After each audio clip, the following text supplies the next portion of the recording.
तुम्हें अपनी मर्जी का मालिक बनना था तो सैनिक बन गए, फिर केवल की मर्जी क्यों नजरअंदाज कर रहे हो? हम तो इसका भला सोच रहे थे साईं। लेकिन भला करने से पहले पूछ तो लेते कि इसका भला किसमें है।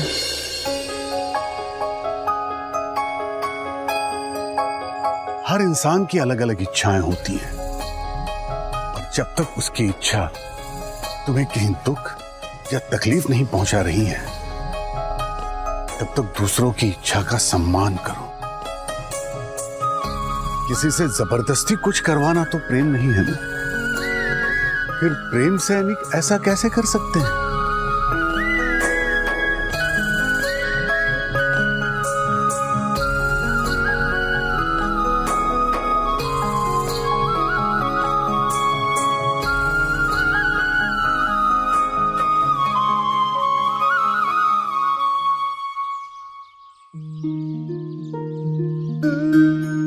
धन्यवाद साईं। कोई बात नहीं केवल, ये तुम्हारी परीक्षा की घड़ी है और कई ऐसे मोड़ आएंगे जहां तुम्हें सही और गलत में से किसी एक चीज को चुनना होगा। साईं, मुझे आप पर पूरा भरोसा है। मैं वही चुनूंगा जो आपकी शिक्षा के अनुसार हो। राम जी भला करें।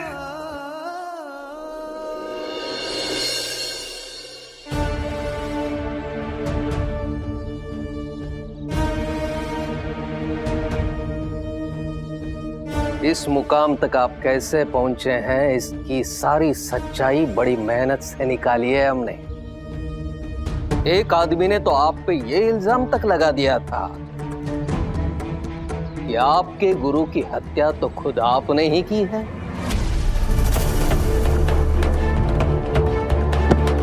झूठ है ये, बकवास है ये। अगर ये सब झूठ है तो इल्जाम लगाने वाला वो आदमी सालों से लापता क्यों है?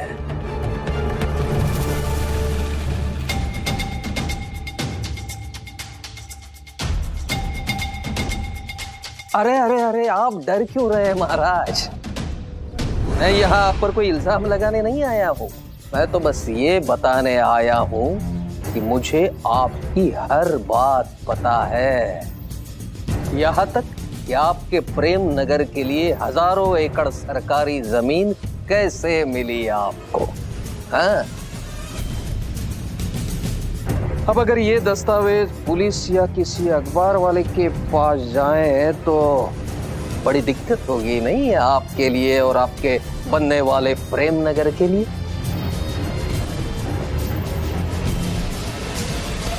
चाहते क्या हैं आप? कुछ नहीं, कुछ भी तो नहीं। फिलहाल तो बस ये सब कुछ बताने आया था मैं। जल्द ही फिर मिलेंगे, तब ये भी बता दूंगा कि काम क्या है। उत्तम सर्वोत्तम तू है, साक्षात ब्रह्म तू है। सतेश्वर महाराज की जय।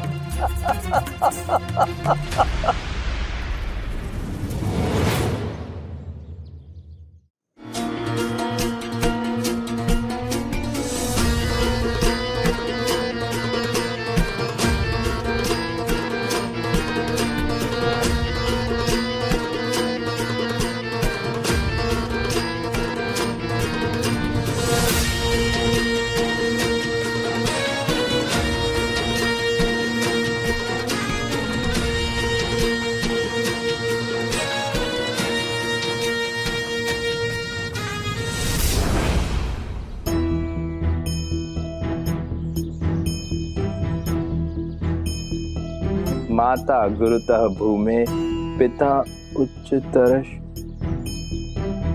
माता गुरुतरा भूमे पिता उच्चस्तरः खात मनः सिद्धातरः वायोश्चि बहुतरी निर्णाम।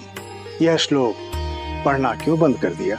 ये श्लोक सही नहीं है गुरुजी, ये गलत बात बोल रहा है। इसमें गलत क्या है? माता भूमि से भारी होती है, अर्थात वह सर्वश्रेष्ठ होती है। पिता आकाश से भी ऊंचा होता है और मन वायु से भी तेज होता है। नहीं मानता मैं इन सब बातों को।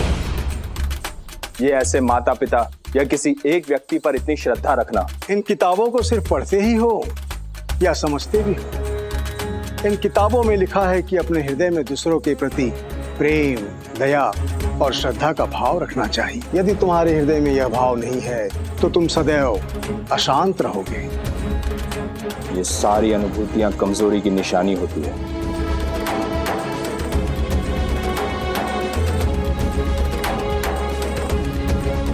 और मैं कमजोर नहीं हूं। मुझे ज्ञान प्राप्त करने में खुशी मिलती है, लेकिन घर परिवार इंसान को ज्ञान प्राप्ति और प्रगति से रोकते हैं, और कोई मेरी खुशी में बाधा बने मैं बर्दाश्त नहीं करूंगा गुरुजी। सतेश्वर, तुम्हारे यह विचार उचित नहीं है। जीवन वही सार्थक है जो दूसरों के काम आए। नहीं गुरुजी, जीवन सिर्फ वही सार्थक है जिसमें हम अपनी महानता को प्राप्त कर लें, और जो कोई इसमें बाधक बने उसे दुश्मन मान लेना ही उचित है। बस सतेश्वर, तुम्हारी यह विचारधारा लोगों को भ्रमित करेगी, लोगों को गलत राह पर ले जाएगी। मैं तुम्हें ऐसी सोच के साथ अपना शिष्य स्वीकार नहीं कर सकता।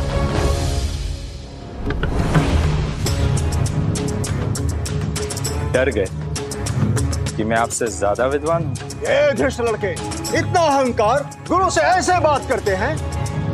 तू परिवार और समाज को क्या छोड़ेगा? तेरे जैसे अहंकारी इंसान का तो परिवार और समाज बहिष्कार कर देगा। तू महानता की बात करता है तो सुन, कोई भी इंसान तब महान कहलाता है जब लोग उसकी महानता को स्वीकार करते हैं, और यह शक्ति लोगों के हाथ में है।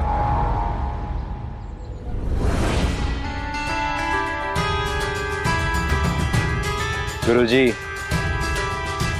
तो मेरे भक्त बनाएंगे मुझे महान।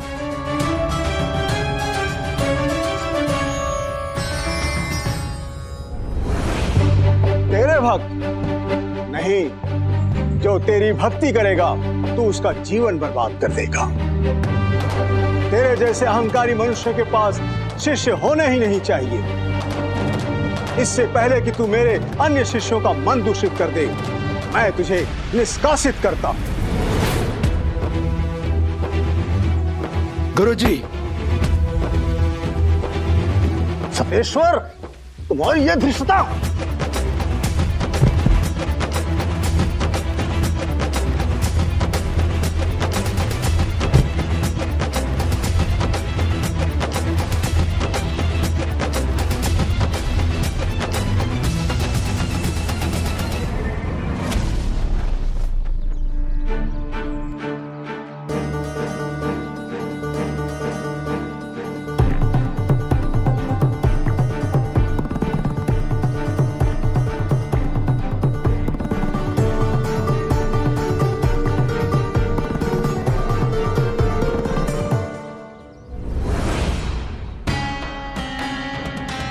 गुरुजी मेरे पास आए, अपनी रेत गड़ी मुझे दी और बोले कि मैं हमेशा के लिए जा रहा हूं। वो चाहते हैं कि उनका स्थान मैं ग्रहण करूं।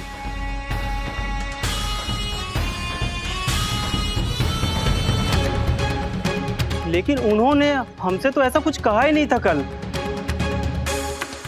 बल्कि आज तो उन्होंने प्रवचन में मिलने के लिए हमसे कहा था।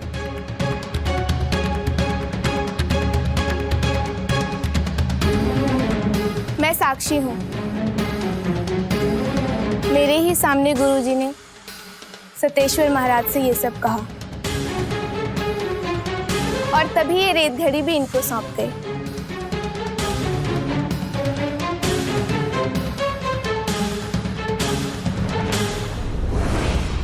बोलो सतेश्वर महाराज की जय।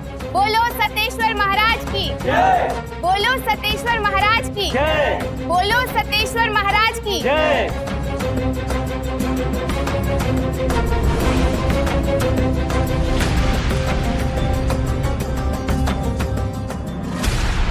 महाराज,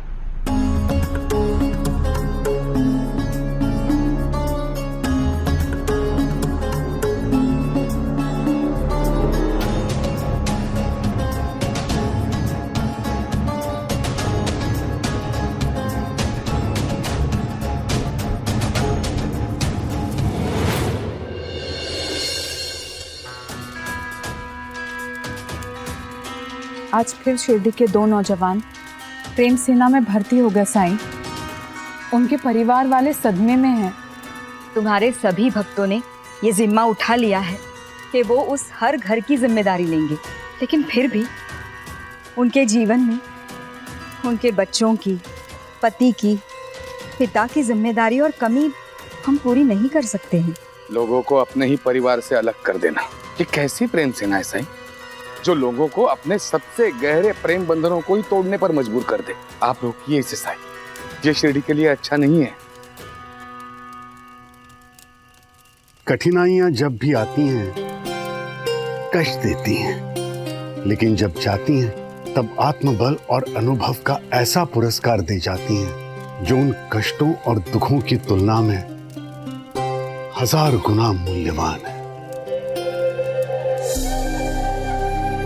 युवाओं को उनकी गलती से जीवन का अनुभव करने दो। सतेश्वर के यहां से निकलेंगे तो कुछ सीख कर ही निकलेंगे, और हो सकता है सतेश्वर भी अपनी गलती से कुछ सीख जाए। लेकिन जब तक ये युवा सीख ना ले, कुछ भी करने से नुकसान ही होगा।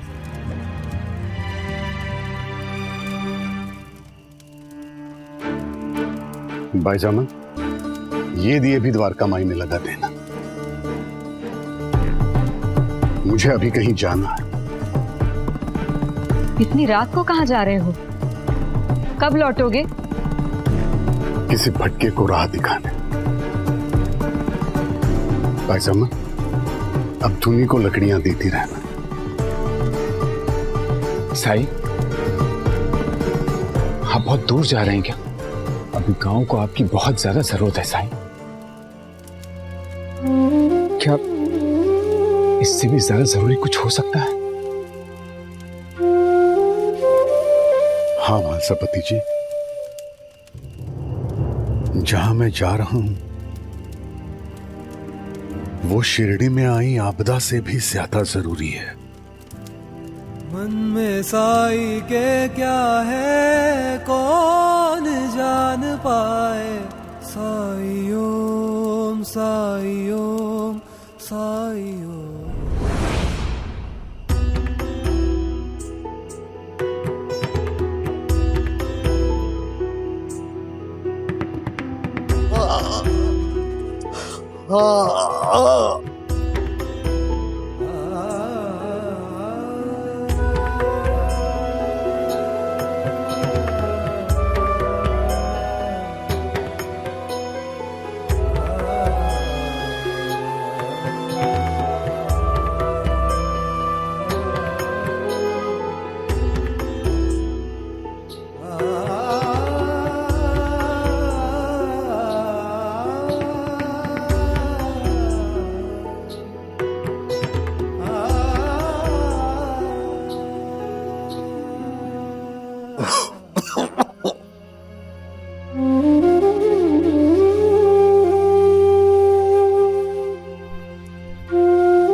पानी।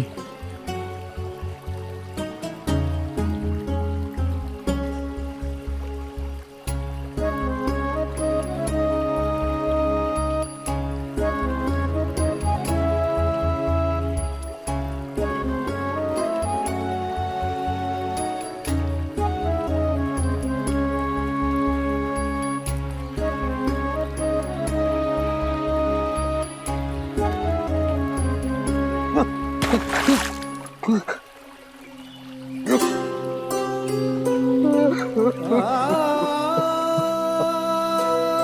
दुख कभी कम हो गए या नहीं? अब इस उम्र में ये सब सहने से या अच्छा होगा मुझे अपने पास बुला ले भगवान, मुझे अपने पास बुला ले भगवान, मुझे अपने पास बुला ले भगवान।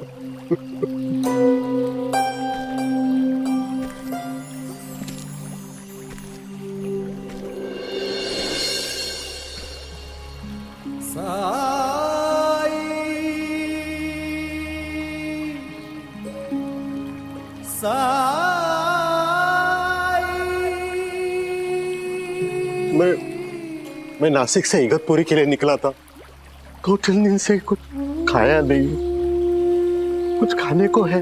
खाना तो नहीं है मेरे पास, कुछ भी नहीं। एक चीज है जो शायद आपके किसी काम आ जाए।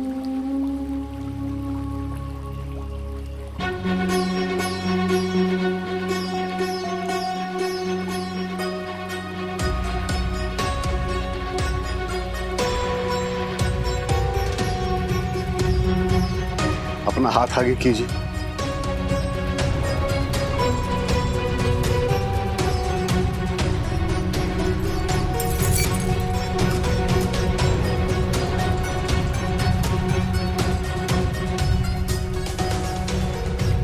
मुझ जैसे फकीर के लिए तो ये पत्थर समान है। शायद आपका जीवन इससे अच्छा हो जाए।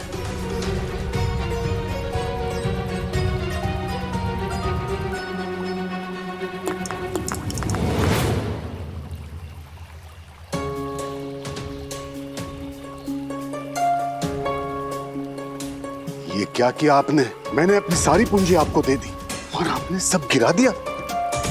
वो हीरे किसी के भी काम आ सकते थे।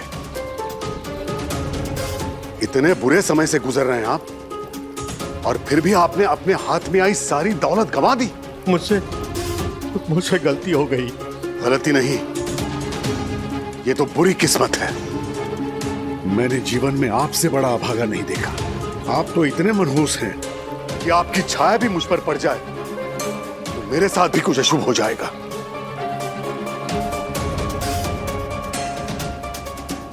रुकिए रुकिए, मुझे अशुभ न कहिए। ये तो इत्तेफाक की बात है, ये हो गया। मुझे यहाँ अकेला छोड़कर मत जाइए। तेरे पैदा होते ही मेरी पत्नी का देहांत हो गया। मुझे व्यापार में घाटा हो गया। तेरे अशुभ कदम मंदिर में पड़े तो ईश्वर नाराज हो गए और गांव में अकाल पड़ गया। मनहूस है तू, मनहूस।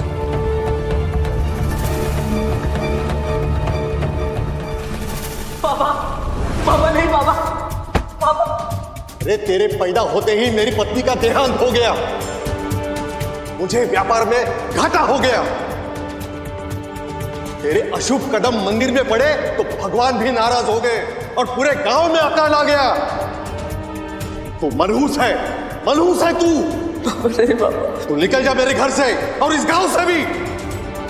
राम किशन जी, आप बिल्कुल ठीक कर रहे हैं। जिस लड़के के कारण पूरा गांव मुश्किल में आ जाए, ऐसे लड़के को गांव से ही निकाल देना चाहिए।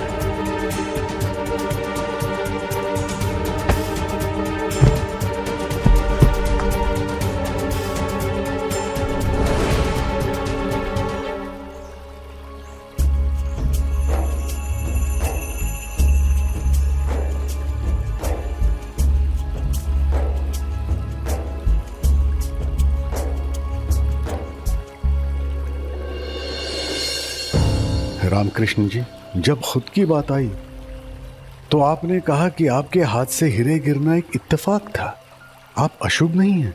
तो यही बात आपने अपने बेटे के लिए क्यों नहीं सोची? क्यों नहीं सोचा कि उसके जन्म पर आपकी पत्नी का देहांत एक इत्तेफाक हो सकता है? अपनी पत्नी के देहांत के बाद आप खुद शोक में थे, काम पे ध्यान नहीं दे पा रहे थे और इसके कारण व्यापार में नुकसान हो गया। लेकिन आपने उसका दोष भी अपने बेटे पर ही डाल दिया।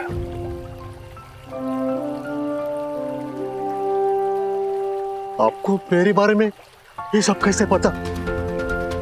कौन है आप? अपने को जानिए रामकृष्ण जी कि अपने बेटे को अशुभ मानकर आपने उसके साथ कितना बड़ा अन्याय किया। गांव वालों के कहने पर आपने अपने बच्चे को घर से निकाल दिया। आज वो गांव वाले तो आपके साथ नहीं है, आपके साथ आज भी है तो सिर्फ आपकी बुरी किस्मत।